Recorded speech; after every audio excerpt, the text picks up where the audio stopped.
பாலா இயக்கத்தில் G we Prakash இசையில் அருண் விஜய் நடிப்பில் வெளியான வணங்கான் திரைப்படம் திரையரங்குகளில் வெற்றி நடை போடுகிறது. ஒரு தவறு செஞ்சவங்க மீது கூட மிக மோசமான வன்முறையை ஏவக்கூடாது அப்படின்னு சொல்லுவாங்க. அவங்கள சட்டப்படி சிறைக்கு தள்ளி அங்க சிறைச்சாலையில இருந்து அவங்க வெளியில திரும்பி வரப்ப திருந்தி வரணும். அவங்க திருந்துவதற்கான ஒரு வாய்ப்பை சிறைச்சாலை ஏற்படுத்தணும்.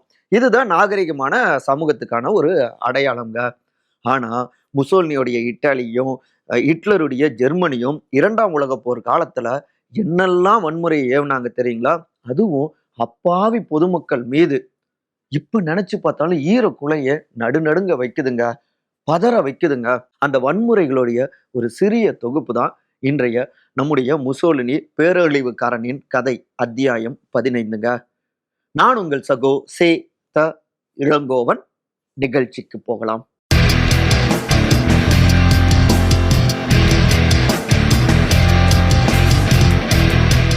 பாசிசம்னா என்ன? வேற என்ன? மக்கள் மீது ஏவப்படுகின்ற அநீதி, அதை நியாயப்படுத்துகின்ற அதிகாரத்துடைய குறியீடு. தான் தான் எல்லாமே அப்படின்னு எகத்தாளத்தோடு ஆணவத்தோடு மக்களை ஒடுக்குமுறை செய்யக்கூடிய எல்லாமே பாசிசம் தான். இந்த பாசிசத்தை உருவாக்கியது தான் யாரு அப்படின்னு முந்தைய அத்தியாயத்துல நம்ம பார்த்தோம். முசோலினியோடைய அதிகாரம், ஹிட்லருடைய அதிகாரம்லாம் தான் இப்படி எளிய மக்கள் மீது வன்முறைகளை செலுத்தினது. குறிப்பா முதல் உலகப் போர் மற்றும் 2ஆம் உலகப் போர் அந்த காலகட்டத்துல இத்தாலி மக்களும் சரி, ஜெர்மனி மக்களும் சரி, வெளியில இருந்து பார்த்தா அவங்க நல்லா இருக்கிற மாதிரி, வெளியில இருந்து கூட இல்ல, அங்க இருக்கக்கூடிய ஆட்சியாளர்கள் ரொம்ப சிறப்பா மக்கள் இருக்கிற மாதிரி ஒரு தோற்றத்தை உருவாக்குனாங்க. உண்மையிலேயே எளிய மக்கள் மிக மோசமான வன்முறையை சந்தித்து கொல்லப்பட்டாங்க. இன்னொரு பக்கம் நாம மெல்ல கொள்ளக்கூடிய விஷம் போல நம்ம கொஞ்சம் கொஞ்சமாக சில இசங்களால, அதாவது பாசிசத்தால, நாசிசத்தால இப்படி நாம கொல்லப்பட்டு கொண்டு இருக்கிறோம் அப்படிங்கிறது தெரியாமலே அந்த மக்கள் அதை நம்பிக்கொண்டு இருந்தாங்க. மிச்சம் இருந்த மக்கள் அந்த அளவுக்கு ஆணவத்தோடு அதிகாரத்துவத்தை ஏவியபடி இருந்தாரு முசோலினி. அப்புறம் இன்னொரு பக்கம் ஹிட்லருடைய ஜெர்மனிங்க. இந்த மோசமான வன்முறைகள் குறித்து ஆர்டிகல்ஸ் ஆன் மாசக்கர்ஸ் இன் கிரீஸ் அப்படின்னு ஒரு புத்தகமே வெளியாகி இருக்குங்க. 2ஆம் உலகப் போர்ல இத்தாலியும் ஜெர்மனியும் எப்படி அப்பாவி பொதுமக்களை கொன்று குவிச்சாங்க அப்படின்னு விவரிக்கிறது இந்த 58 பக்க புத்தகம்ங்க. பார்க்கறதுக்கு தான் சிறிய புத்தகமா இருக்கும், 58 பக்கம் அப்படின்னு. ஆனா இன்னைக்கும் அந்த வரலாறை படிக்கக்கூடியவர்களை நடுநடுங்க வைக்கக்கூடிய உண்மைகளுடைய தொகுப்பா அந்த புத்தகம் இருக்குங்க. இந்த புத்தகத்தை பொறுத்த வரைக்கும் இங்க இப்படி இத்தனை பேர் கொல்லப்பட்டாங்க அப்படின்னு தகவல்களாக மட்டுமே இந்த 58 பக்கமும் நிரம்பி இருக்குங்க. ஆனா அந்த ஒவ்வொரு தகவல்களுக்கு பின்னாடியும் ஆழமான வழிகள் இருக்கு. எளிய மக்கள் சந்தித்த கொடூரமான வன்முறையுடைய சாட்சியமாக அந்த புத்தகம் இருக்குங்க. உதாரணத்துக்கு ஒரு சம்பவங்க, டொமினிகோன் படுகொலை. கிரீஸ்ல இருக்கக்கூடிய ஒரு சிறிய கிராமம் டொமினிகோன்ங்க. முதல் உலக போர் காலகட்டத்துல நேச நாட்டோடு ஆதரவு கொடுத்துட்டு இருந்தாங்க இத்தாலி. 2ஆம் உலக போர் காலகட்டத்துல மைய நாடுகளுக்கு ஆதரவு கொடுத்தது இத்தாலி. ஒரு சிறு பிளாஷ்பேக். கிரீஸ் மீது படையெடுத்து வெற்றிலாம் பெற்றுட்டாங்க, போர்லாம் முடிஞ்சிருச்சு. ஆனாலும் அங்கொன்னும் இங்கொன்னுமாக போராளி குழுக்கள்லாம் அங்க நிரம்பி இருந்தாங்க. தன்னுடைய உண்மையான சுதந்திரத்துக்காக, உரிமைகளுக்காக உண்மையிலேயே போராடக்கூடியவர்கள் இருப்பாங்க இல்லையா, அவங்க சிறு சிறு குழுக்களாக தங்களுடைய உரிமைகளுக்காக அங்க களமாடிட்டு இருந்தாங்க. அப்படியாகத்தான் ஒரு 72 பேர் ஒரு போராளி குழுவுல அங்க இருக்காங்க. அவங்களுக்கு ஒரு சின்ன தகவல் வருதுங்க. கிரீஸ் பீப்புள் லிபரல் ஆர்மி அப்படின்னு அவங்கள குறிப்பிடலாம். அந்த 72 பேரை ஒரு சின்ன கொரில்லா படை அப்படின்னு சொல்லலாம். அவங்களுக்கு ஒரு தகவல் வருது, ஒற்றர்கள்ட்ட இருந்து ஒரு தகவல் வருது. என்னன்னா, ஒரு 300-350 இத்தாலி படை வீரர்களோடு டொமினிக்கை நோக்கி ஒரு படை வந்துகிட்டு இருக்கு.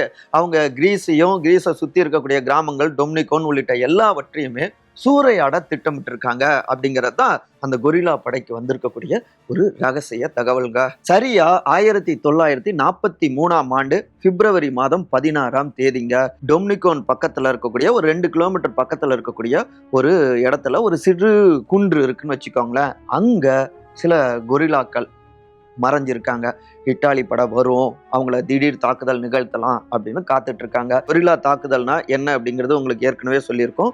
உமர் முக்தார் அவர்களுடைய படை அப்படிதான் மறைஞ்சிருந்து எதிர்பார்க்காத வண்ணம் திடீர்னு எதிரிகளை அட்டாக் பண்றது. எதிரி முன்னோக்கி அட்டாக் பண்ணா பின்னோக்கி மறைவது, எதிரி அசந்த நேரம் பார்த்து எதிரிய முன்னோக்கி அட்டாக் செய்வது கொரில்லா யுத்த முறைங்க. அதே போலதான் இத்தாலி படைகளை நம்ம அடிச்சு விரட்டணும் அப்படின்னு காத்துக்கிட்டே இருக்காங்க இந்த கொரில்லா படை. அதற்கேத்த மாதிரியே இன்னொரு பக்கம் 3 ட்ரக்குகள், 3 மோட்டார் பைக்குகள் அப்படின்னு அதுல இத்தாலி படை ரொம்ப ஹாயா அப்படியே வந்துட்டு இருக்காங்க. கண்ணிமிக்கிற நேரம் தான் டக்குன்னு கொரில்லா படையினர், போராளி குழுக்கள் எழுந்து சடன்னு சுட ஆரம்பிக்கிறாங்க. இந்த அட்டாக்க கொஞ்சமும் எதிர்பார்க்கலைங்க இத்தாலி படை. அப்புறம் என்ன, ஐயோ உசுரை காப்பாத்தினா போதும் அப்படின்னு தெரிச்சு ஓடுறாங்க, திரும்பி ஓடுறாங்க. அதுல மட்டுமே கிட்டத்தட்ட 9க்கும் மேற்பட்ட இத்தாலி வீரர்கள் கொல்லப்படுறாங்க, பலர் படுகாயமடைகிறாங்க. இத்தாலி அரசாங்கத்தை ரொம்பவே சீண்டி பார்க்குற மாதிரி ஆகிடுச்சு. எங்களையே அட்டாக் பண்றீங்களா, சின்ன குழு மாதிரி இருக்கக்கூடிய குழுக்கள் எங்களை நீங்க தாக்குவீங்களா, இருங்க உங்களை எப்படி நாங்க வஞ்சம் தீக்கிறோம் பாருங்க அப்படின்னு ரொம்ப மூர்க்கமாகவே கிட்டத்தட்ட 40 வாகனங்களுக்கு மேல மீண்டும் ஒரு பெரும் படை அந்த ஏரியாவை நோக்கி, டொமினிகோனை நோக்கி வருதுங்க. அந்த ஏரியாவிலேயே டொமினிகோன்லயே இத்தாலி ராணுவம் தங்களுடைய கேம்பை அமைச்சாங்க. ஒரு தகவலை கொடுக்குறாங்க, பொதுமக்களே யாரும் பயப்படாதீங்க, எங்களுக்கும் போராளி குழுக்களுக்கும் இடையே தான் வார், நீங்க பயப்பட வேணாம், ஆனா வீட்டை விட்டு வெளியே வராதீங்க, உங்களை நாங்க ஒன்றும் பண்ண மாட்டோம் அப்படின்னு வாக்குறுதி கொடுக்குறாங்க. அதிகாரத்துல இருக்கிறவனுடைய வாக்குறுதி எப்பொழுதுமே பொய்யாக இருக்க வாய்ப்புகள் அதிகம். நல்லா அப்படியே அழகான வார்த்தைகளை பேசி மக்களை ஏமாற்றி அவங்கள அணுவாக கொள்வது ஒரு முறைன்னா, இன்னொரு பக்கம் பொய்யான இப்படி வாக்குறுதிகளை கொடுத்து மக்களை நம்ப வச்சு கொள்வது மோசமான பாசிச இத்தாலி இராணுவத்துடைய ஒரு வழியா இருந்தது. அதற்கு டொமினிகோனை சேர்ந்த அப்பாவி பொதுமக்கள் பலியானாங்க எக்கச்சக்கமா. இவங்களுடைய இந்த இராணுவத்துடைய வார்த்தைகளை நம்பி அவங்க வீட்டுக்குள்ளார இருந்தாங்க. அதே நேரத்துல நம்பி வீட்டுல இருந்தாங்க. அவங்களுக்கு அந்த பகுதியுடைய மேயரும் ஒத்துழைப்பு கொடுத்தாரு இத்தாலி இராணுவத்துக்கு. அதே நேரத்துல இங்க இராணுவம் தாக்குதலை ஸ்டார்ட் பண்ணிட்டாங்க. அட்டாக் எல்லா பக்கமும் ஃபயர் பண்றாங்க. கண்ணிமைக்கும் நேரத்துல கண்கள் எட்டிய தூரம் வரை எல்லாமே குண்டு துளைகளாக இருக்கு. அந்த அளவுக்கு ஒரு இடம் விடாம சுட்டு தள்ளுறாங்க. அதுக்கு ஏத்த மாதிரியே கிட்டத்தட்ட ஒரு 25 போராளிகளையும் கைது பண்றாங்க. போராளிகளை மட்டும் கைது பண்ணல, இவங்களை நம்பி நிராயுத பாணியாக வீடுகள்ல இருந்த பொதுமக்களையும் சேர்த்து பிடிச்சிட்டு வராங்க. எல்லோரையும் ஒரு பெரிய சதுக்கத்துக்கு கொண்டு வராங்க. ஏங்க, எங்களை ஒன்றும் பண்ண மாட்டீங்க அப்படின்னு தானே நீங்க சொன்னீங்க, பண்ண மாட்டேன்னு இப்படி பண்றீங்களே அப்படின்னு அழுகுரல்கள் எங்கு திரும்பினாலும் மரண ஓலம், அந்த பயத்தோடு குரல்கள் கேட்குது. எதுவுமே அந்த கொடூரமான இராணுவத்தினருடைய காதுகள்ல உள்ளல. போராளிகளையும் அப்பாவி பொதுமக்களையும் அந்த பெரிய சதுக்கத்துக்கு கொண்டு வராங்க. இன்னொரு பக்கம் அங்கிருந்த 150க்கும் மேற்பட்ட வீடுகள் அப்படியே தீக்கிரையாக்கப்படுகிறது. இந்த இராணுவத்துக்கிட்ட மாட்டிக்கிட்டா அவ்வளவுதான் அப்படின்னு சில பெண்கள் அவங்க கிட்ட சிக்காம பதறி அடிச்சுக்கிட்டு அங்கிருந்து ஓடி போறாங்க, எப்படியாவது தப்பிச்சா போதும் அப்படின்னு. ஆனா அந்த கொடூரமான இராணுவத்தினர் அவங்கள தேடி போய் விரட்டி அவங்கள பிடிக்கிறாங்க. அவங்கள, குழந்தைகளை அமௌரி அப்படிங்கிற ஒரு கிராமத்துக்கு இராணுவம் வலுக்கட்டாயமாக இழுத்துட்டு போறாங்க. அதே நேரத்துல என்னோட புருஷனை ஒன்றும் பண்ணிடாதீங்க, என்னுடைய அப்பாவை எதுவும் பண்ணிடாதீங்க ப்ளீஸ் அப்படின்னு குழந்தைகளும் பெண்களும் இராணுவத்தினருடைய கால்களில் விழுந்து கெஞ்சுறாங்க. ஆனாலும் அவங்கள அப்படியே காலில் எட்டி உதைச்சிட்டு இன்னொரு பக்கம் அந்த போராளிகளை அப்படியே இழுத்துட்டு போறாங்க வேறொரு இடத்துக்கு. இங்கேயும் பெண்களையும் குழந்தைகளையும் தரன்னு அமௌரிங்கிற அந்த கிராமத்துக்கு இழுத்துட்டு போறாங்க. மாரிட்ஸா வரலாற்றுல ஒரு துயரமான கதையை பதிவு செய்த ஒரு கிராமங்க.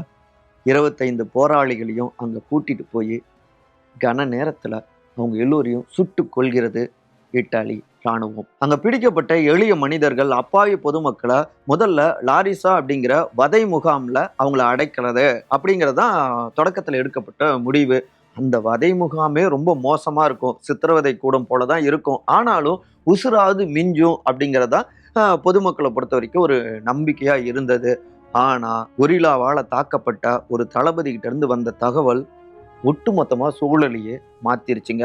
14 வயசு தாண்டிய ஒரு ஆம்பளையும் ஒருத்தரையும் விட்டுறாதீங்க, எல்லோரையும் சுட்டு கொள்ளுங்க அப்படின்னு ஆர்டர் வந்தது. அப்புறம் என்ன, அப்பாவி பொதுமக்கள் எல்லோரையும் சாரையா கொத்து கொத்தா அவங்களுக்கு இழுத்துட்டு போறாங்க. பிப்ரவரி 16ஆம் தேதி அதுல இருந்து பிப்ரவரி 17ஆம் தேதி வரை அந்த ஒரு நாள் நடந்தது இப்ப நினைச்சாலும் ஈரக்குலைய நடுநடுங்க வைக்குங்க. 7 பேரா வந்து அப்படியே நிறுத்துறாங்க. அவங்கள திருப்பி நிறுத்துறாங்க. சுடுற மாதிரி பாவனை காட்டுறாங்க. காத்துக்கிட்டே இருக்காங்க. எப்ப சுடுவாங்க, சுட மாட்டாங்களா, மன்னிச்சிருவாங்களா அப்படின்னு அப்பாவி பொதுமக்கள் அப்படியே இருப்பாங்க. சுத்தி ஊரே அவங்கள வேடிக்கை பார்த்துட்டு இருக்கோம். கண்ணிமைக்கும் நேரத்துல சட சடன்னு அவங்க 7 பேரையும் சுட்டு தள்ளுறாங்க. அது வரைக்கும் நம்மோடு பயணிச்சிட்டு இருந்த உயிர் அப்படியே இறந்த உடலா அங்க இருக்கு. எல்லா பக்கமும் ரத்தம். இறக்கிறத விட பெரும் கொடூரம் என்ன தெரியுங்களா? இறக்கிறவங்களுக்கு தான் இறந்து போறோம் அப்படிங்கிறது தெரியாது. தன்னுடைய பிறப்பும் தெரியாது, இறப்பும் தெரியாது.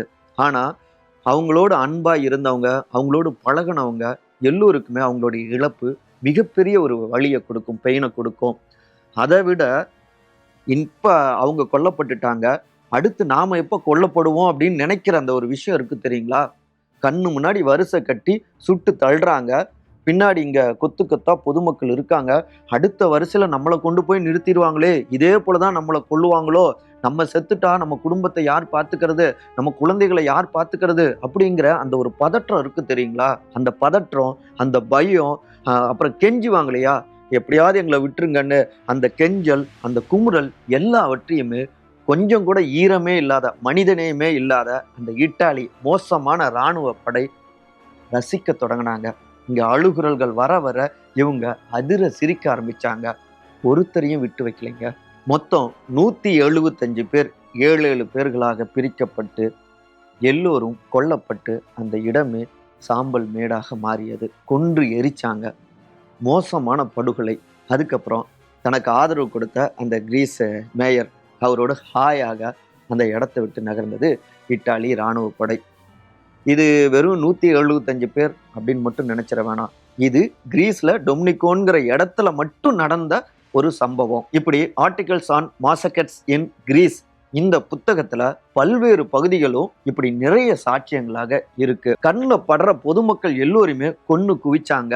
அதற்கு இன்னொரு பக்கம் மோசமான நியாயத்தையும் கற்பிச்சது இத்தாலி அரசாங்கம். இத்தாலி மட்டும் கிடையாது, ஹிட்லருடைய ஜெர்மனியும் இதே போலதான் அப்பாவி பொதுமக்களை கொத்து கொத்தா கொன்னு குவிச்சாங்க. இந்த 2 பேருடைய ஒரே இலக்கு, ஒரே விருப்பம் என்னன்னா, அது தாங்கள் மட்டுமே ஆள பிறந்தவர்கள், தாங்கள் எப்பொழுதுமே நாற்காலியில, அதிகார நாற்காலியில உட்கார்ந்துகிட்டு இருக்கணும் அப்படிங்கிறது. இத்தாலியில கிட்டத்தட்ட 20 ஆண்டுகளுக்கு மேல அதிபராக இருந்தது முசோலினி தாங்க.